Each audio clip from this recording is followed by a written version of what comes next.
There was something else I read recently which really, a light bulb went on when I read this, about modal jazz. And I forget who it was, I wish I knew, but the way they described it was islands of sound. Okay, islands of sound. And I thought that was perfect, because when you get modal jazz, what you're essentially doing is you apart from that freedom, and space to think of like scale and stay on one scale for a bit, when you switch to another scale, the idea is you can go anywhere. Okay, you can just go to another mode. You don't have to set it up with a 2-5-1 turnaround leading from one thing to the other. We don't have this whole sense of functional harmony. That's got to lead to that.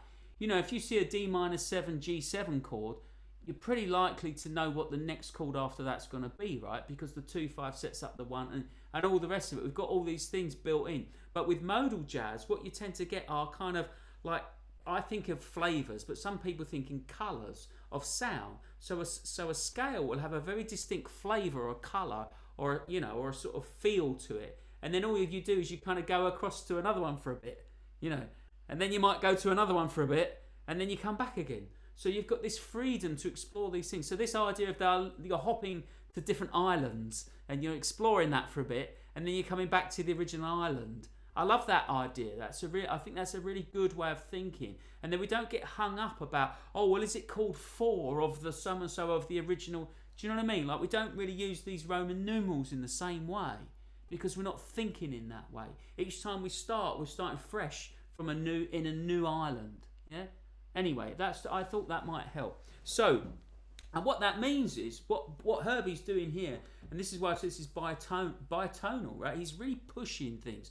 So what you end up with on this tune is you have this very simple melody. The melody is in a key. It's in F minor, and it just uses the minor pentatonic scale. That's what we did. So we've got this very clear. I mean, that couldn't be clearer. F minor pentatonic. Okay. But now what happens is he starts off playing F minor harmony. Okay. All right.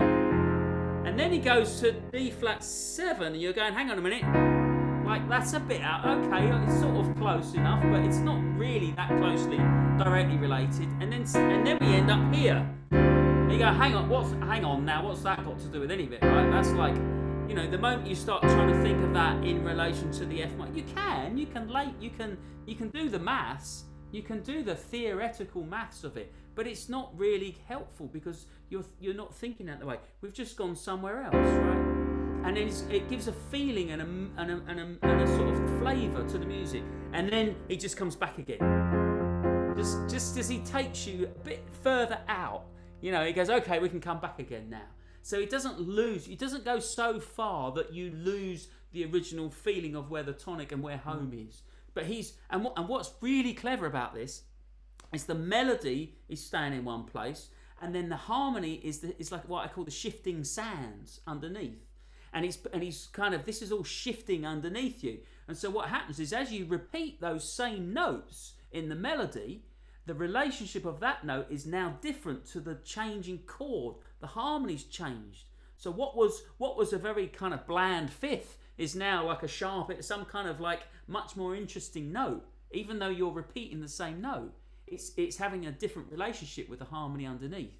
And this is the really clever bit about it, yeah? Does that make sense? I don't want to get too bogged down with this harmony. So like that's how to think about these things. So you can think, so actually we've only got three chords to deal with, okay? Now I'll show you the modes, the actual modes, okay? And then we'll apply a simplified reduction version using the minor pentatonics. So if you on a